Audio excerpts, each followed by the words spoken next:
big milestone numbers in life that everyone wants to achieve. 18th birthday, 100K salary, $1 million net worth, 7-minute mile, 838,822 YouTube subscribers, 225-pound bench press, first kiss, second marriage, third divorce, fourth kid, and most importantly, the ultimate goal, being able to wake up regularly before 5 in the morning. This is also known as the sub 5 a.m. wake up time.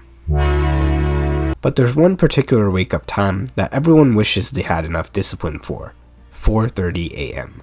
Assuming you work or have school or do whatever shady business you have planned from 9 a.m. to 5 p.m., this gives you exactly 4 hours and 30 minutes of free time before, 4 hours and 30 minutes of free time after, and then 7 hours to sleep. In other words, it's fully optimal. And I know this picture might be hard to understand if you use a 24-hour clock that has no AM or PM, but luckily you can fix that by going into your phone settings and switching the time to the correct way. Because I know for a fact everyone who uses 24-hour time pretends to understand it, but they're all secretly converting everything back to American in their heads. Anyway, looking at the schedule, not all of this free time is completely free. I'm ignoring the time it takes to travel and get ready and brush your teeth and cook and clean and do homework, but the point still stands. If you wake up like everyone else does, which is as late as they can get away with, and you go to sleep like everyone else does, which is also as late as they can get away with, then pretty much all your free time will end up clumped together in one big block at the end of the day. And we all know that's much easier to waste time when it's the end of the day, other people are awake and they're distracting you, you're tired from work or school, and most importantly, when you have a lot of time all at once. Which is why people who have this schedule usually waste a lot of time. But people who can get closer to this schedule will make the most of their time.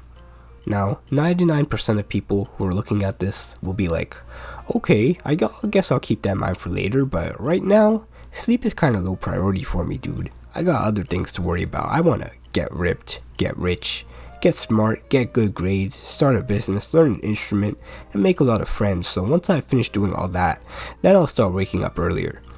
But what these people fail to realize is that waking up at 4:30 a.m. doesn't count when you're 95 years old. And besides, going to sleep earlier and waking up earlier will get you closer to all the things you want to achieve in life. It'll indirectly fix every single problem you can think of. The problem is, when you Google how to wake up early, the advice you get is just hard to follow, and not many people actually go through with it.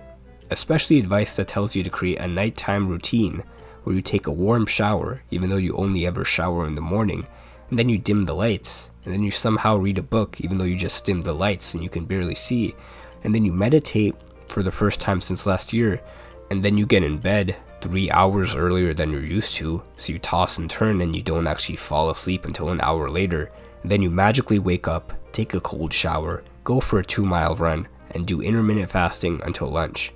That is the quote-unquote optimal plan.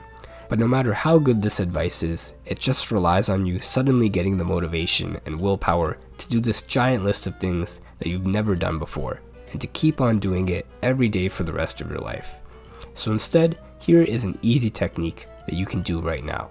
It's called the 1 alarm method. Basically, you train yourself to automatically associate the sound of your alarm with waking up, just like how dogs automatically associate this word with something bad. I'm not going to say it out loud in case any dogs are watching this, but you get the idea. Step 1 is to delete all your extra unnecessary alarms that you use.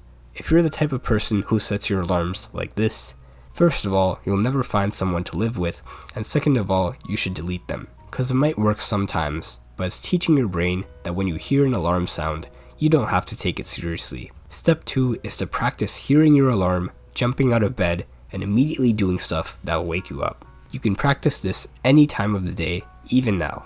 Here's what I do. Set your alarm for 1 minute, turn off the lights so it's dark, and get into bed and pretend to go to sleep with the blankets on top of you and everything. When you hear the alarm go off, immediately get out of bed, switch off the alarm, and turn on the light. And you can add a few more steps to that if you want. The more the better.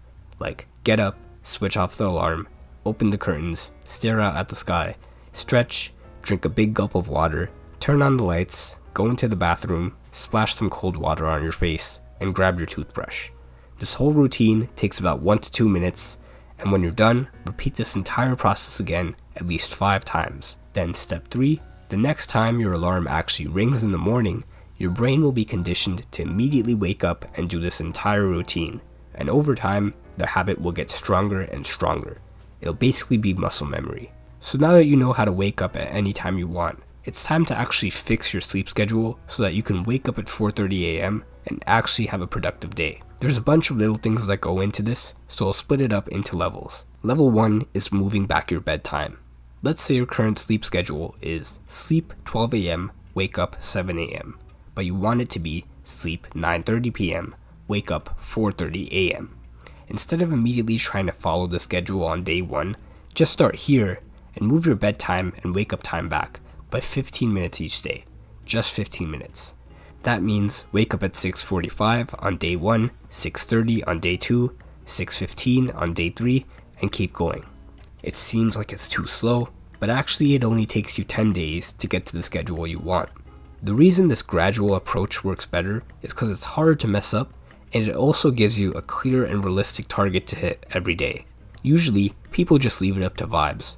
Most people think to themselves, you know what, it would be pretty cool if I just slept at 9 o'clock today. And then it gets to 9:01 and they think, well, I missed 9 o'clock, might as well shoot for a round number like 9:30. And once it gets to 9:31, they're like, well, now I gotta wait until 10. And this continues until the time on the clock hits single digits again. It's like trying to hit a target with a dart, except you forgot to buy the target. Most people don't actually plan out what time they're gonna sleep, they just leave it for the nighttime version of themselves to figure out.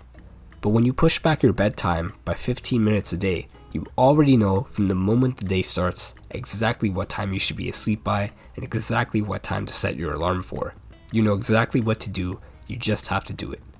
Next, level 2, dealing with the screens and the light.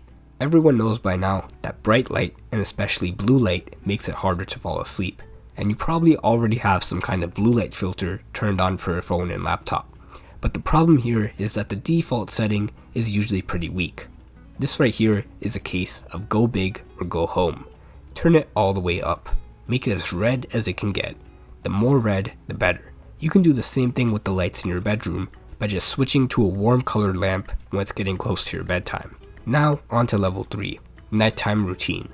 Most people will tell you to do this really complicated nighttime routine, but realistically, I think the easiest routine that actually works is to just stop using screens entirely 30 minutes before bedtime, and then fill those 30 minutes with whatever you want to do. It could be nothing. It could be cleaning your house. It could be looking at a pressure washer operations manual. It could be stretching or making breakfast for tomorrow. Just don't look at screens for those 30 minutes. And I know a lot of people are going to say, wait, I can't turn off my screens that early. I always have important business to finish that requires a screen. Really? Even if you do have something important to do, remember 2 things. 1, you're going to wake up early, so you're not losing any time. And 2, you're actually going to be more productive in the morning, because you actually have a time limit to get stuff done. At night, you can just waste 4 hours and then dip into your sleep time to make up for it. So don't give yourself that option. Next, level 4. Caffeine and food. Caffeine actually stays in your system for a long time after you drink it, up to 10 hours, and some people can handle it fine, but if you want to make it as easy as possible for yourself, just don't drink any caffeine after lunchtime.